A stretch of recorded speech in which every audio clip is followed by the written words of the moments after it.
రామేశ్వరం వెళ్లినా శనీశ్వరం తప్పడం లేదన్నట్లు తయారైందట ఆ సీనియర్ ఎమ్మెల్యే పరిస్థితి. గులాబీ పార్టీలో వర్గపోరు తట్టుకోలేక హస్తం పార్టీలోకి మారితే ఇప్పుడు ఇక్కడ అదే వర్గపోరుతో తలపట్టుకోవాల్సి వస్తుందట. ఉప ముఖ్యమంత్రి సహా పలు పదవులు అనుభవించిన ఆ నాయకుడు ఇంటి పోరు తట్టుకోలేక సతమతమవుతున్నారంట. ఇప్పుడు తనపై అధిష్టానానికి ఫిర్యాదు చేయడానికి ప్రత్యర్థులు సిద్ధమవుతుండటంతో టెన్షన్ పడిపోతున్నారట. ఇంతకీ ఎవరా సీనియర్ నాయకుడు, ఏంటా వర్గపోరు? ఉమ్మడి వరంగల్ జిల్లా స్టేషన్ గన్పూర్ నియోజకవర్గ రాజకీయాలు రాష్ట్ర వ్యాప్తంగా చర్చనీయాంశంగా మారుతున్నాయి. తెలంగాణ రాష్ట్రానికి ఉప ముఖ్యమంత్రులుగా పనిచేసిన ఇద్దరు నేతలు అక్కడి వారే. తాటికొండ రాజయ్య, కడియం శ్రీహరి ఇద్దరు నిన్నటి వరకు గులాబీ పార్టీలో ఉన్నవారే. రాజయ్యకు ఉప ముఖ్యమంత్రి పదవి తీసేసి కడియం శ్రీహరికి కట్టబెట్టినప్పటి నుంచి ఇద్దరి మధ్య ఉన్న పోరు తారాస్థాయికి చేరుకుంది. 2023 అసెంబ్లీ ఎన్నికల్లో రాజయ్యను కాదని కడియం శ్రీహరికి కేసీఆర్ టికెట్ ఇవ్వడంతో రాజయ్య వర్గం తీవ్ర స్థాయిలో ధ్వజమెత్తింది. రాష్ట్రంలో మారిన రాజకీయ పరిస్థితులు, గులాబీ పార్టీ అధిష్టానం తీరుతో విసుకెత్తిన కడియం శ్రీహరి గెలిచాక హస్తం పార్టీలో చేరారు. కాంగ్రెస్ పార్టీ నుండి తన కూతురు కడియం కావ్యకి వరంగల్ ఎంపీ టికెట్ తెచ్చుకొని ఆమె విజయంలో కీలక పాత్ర పోషించారు. ఇక్కడి వరకు బాగానే ఉన్న కడియం శ్రీహరికి అసలు పంచాయతీ మళ్లీ మొదలైందట. స్టేషన్ గన్పూర్ నియోజకవర్గంలో గతంలో ఎన్నడూ లేని విధంగా 800 కోట్ల రూపాయల నిధులతో పలు కీలక అభివృద్ధి పనులకు సీఎం రేవంత్ రెడ్డి శంకుస్థాపన చేశారు.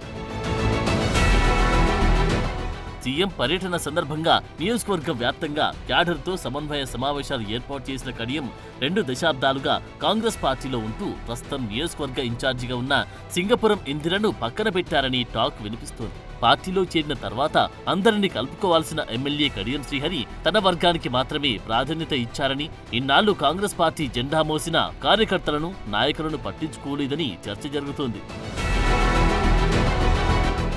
అసెంబ్లీ ఎన్నికల్లో కడియం శ్రీహరికి గట్టి పోటీ ఇచ్చి ఓటమి పాలైన సింగపురం ఇందిరను కావాలని కార్నర్ చేస్తున్నాడని ఇందిరా అనుచరులు చెబుతున్నారట. అందుకోసమే సీఎం సభ ఏర్పాట్ల విషయంలోనూ, సీఎంను నియోజకవర్గానికి ఆహ్వానించే విషయంలోనూ ఇందిరకు సమాచారం ఇవ్వలేదట. సాధారణ కార్యకర్తలాగా ఇందిరను ట్రీట్ చేశారని, అందుకే సీఎం సభకు సైతం ఇందిరా డుమ్మ కొట్టారని ఆమె సన్నిహితులు గుసగుసలాడుకుంటున్నారు. ఆ క్రమంలో స్టేషన్ గన్పూర్ కాంగ్రెస్ లో వర్గ విభేదాలు పూర్తిగా తొలగిపోలేదని టాక్ నడుస్తోంది. చాలా రోజులుగా ఇందిరా వర్గం కాంగ్రెస్ లోకి వచ్చిన కడియం శ్రీహరి వర్గంతో కలవలేకపోతుందట. అసెంబ్లీ ఎన్నికల్లో ఓటమి తర్వాత ఇందిరా తన క్యాడర్ని కాపాడుకుంటూ వచ్చే ప్రయత్నం చేశారు. మారిన రాజకీయాల నేపథ్యంలో బీఆర్ఎస్ నుంచి ఎమ్మెల్యేగా గెలిచిన కడియం శ్రీహరి పార్లమెంట్ ఎన్నికల నాటికి కాంగ్రెస్ లో చేరిపోయారు. ఇక అప్పటి వీరి మధ్య వర్గ విభేదాలు మరింత పెరిగిపోయాయంటున్నారు. కడియం శ్రీహరి చేరిక సందర్భంగా ఇందిరకి కాంగ్రెస్ పెద్దల నుంచి పలు హామీలు లభించినట్లు చెబుతున్నారు. ఇందిర వర్గీయులకి నామినేటెడ్ పదవులతో పాటు ఇందిరమ్మ ఇండ్ల కమిటీలలో ప్రాధాన్యత ఇస్తామని చెప్పారంట. అయితే ఆ హామీలేవి ఇంతకాలం అమలు కాకపోవడంతో ఇందిర వర్గీయులు నిరసన వ్యక్తం చేస్తున్నారు. దీనికి తోడు స్టేషన్ గన్పూర్లో జరిగిన పలు అభివృద్ధి కార్యక్రమాలపై ఇందిరకు కనీసం సమాచారం కూడా లేకపోవడంతో ఆమె కూడా అసంతృప్తితో కనిపిస్తున్నారు.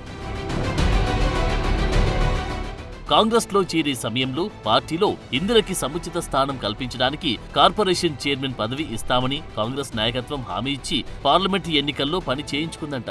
ఇప్పటి వరకు ఆమెకు ఎలాంటి పదవి రాకపోగా స్టేషన్ గన్పూర్ లో తన వర్గం పూర్తిగా నిర్లక్ష్యానికి గురవుతుందని ఆలోచనలో ఆమె ఉన్నారట. సీఎం సభ సందర్భంగా కూడా కడియం శ్రీహరి ఆమెను నిర్లక్ష్యం చేయడం వల్లే ఆవిడ ఆ సభకు దూరంగా ఉన్నారని ఇందిర వర్గం బహిరంగంగానే చెబుతోంది. మొక్కుబడి సమాచారం మాత్రమే ఇచ్చి ఇందిరని కనీసం సభకు రాకుండా కడియం శ్రీహరి ఎత్తులు వేశారని ఇందిర వర్గం ఆగ్రహంతో ఉన్నారట.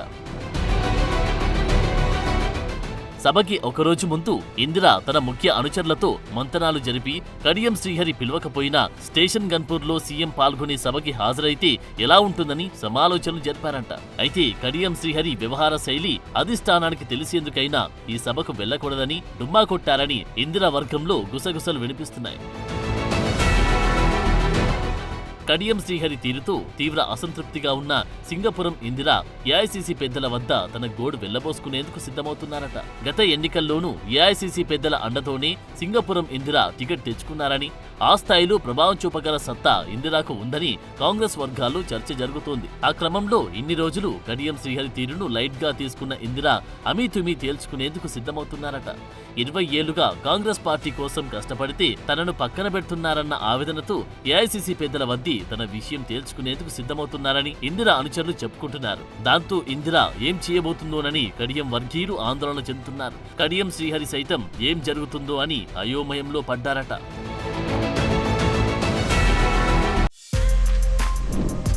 For more videos like this, subscribe Big TV channel.